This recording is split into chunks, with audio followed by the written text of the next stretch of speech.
সুধিছিলে যে a motorcycle drives from A to B with 30 km/h and returns with 20 km/h. Find the average velocity নাই হলা মন পড়ছে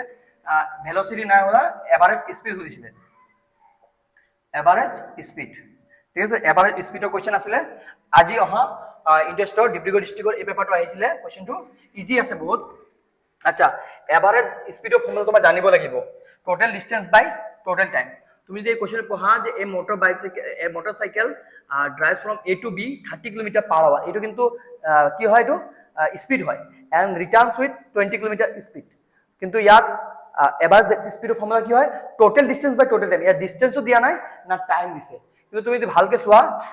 এটা মানুহ যদি এৰ পৰা ক'বাত জাগাত যায় বিয়ত যায় আকৌ বিয়ৰ পৰা আকৌ ৰিটাৰ্ন আহে লিখাই আছে ৰিটাৰ্নস উইথ আকৌ বিয়ৰ পৰা আকৌ এত ৰিটাৰ্ন যদি আহে তো সেম ডিসটেন্সে কভাৰ কৰিব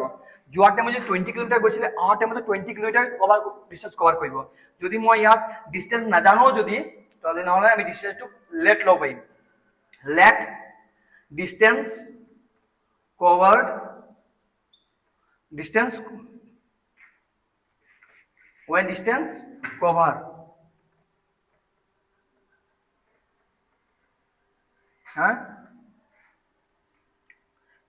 let distance cover when A to B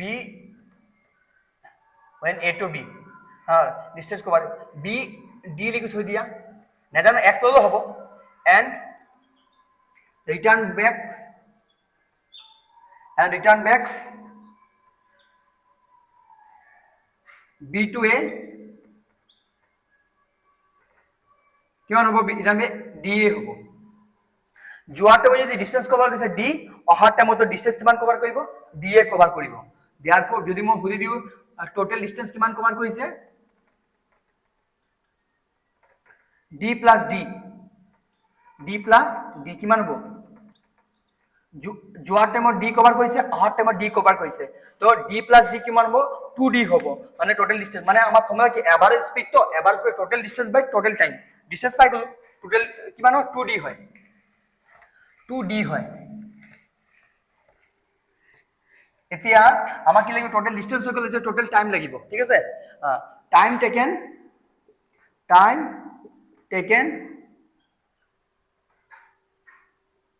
A to B time taken A to B A ৰ পৰা B লৈ যোৱাৰ টাইম কিমান দিছো টাইমৰ ফৰ্মুলা জানিব লাগিব ডিসটেন্স বাই স্পিড ডিসটেন্স তো জানোৱে D হয় স্পিড কিমান যেতিয়া A to B গৈছিলে নহয় তেতিয়া 30 কিলোমিটাৰ আছিলে 30 km/h চলাই আছিলে and B to A আকৌ সেম B to A কি হ'ব ডিসটেন্স বাই স্পিড ডিসটেন্স কিমান D আর স্পিড কিমান তেতিয়া 20 কিলোমিটাৰ চলাই আছিলে ট্ৰাফিক জাম কম আছিলে বেছি আছিলে চাগে যোৱাৰ টাইমত ট্ৰাফিকটো কম আছিলে 30 স্পিড চলাই আছিলে অহাৰ টাইমত 20 চলাই আছিলে B to A to B যেতিয়া কৈছিলে ডিসটেন্স বাই স্পিড ডিসটেন্স তো D ধৰিছো আমি স্পিড কিমান 30 ঠিক আছে আৰু B to A তেতিয়া টাইম কিমান লৈছে টাইমৰ ফৰ্মুলা কি ডিসটেন্স বাই স্পিড ডিসটেন্স কিমান ডিসটেন্স D হয় B to আহাৰ টাইমত টাইম কিমান 20 তো আমাক কি লাগে টোটাল টাইম লাগে টোটাল টাইম টোটাল মানে কি প্লাস কৰি দিয়া D plus D by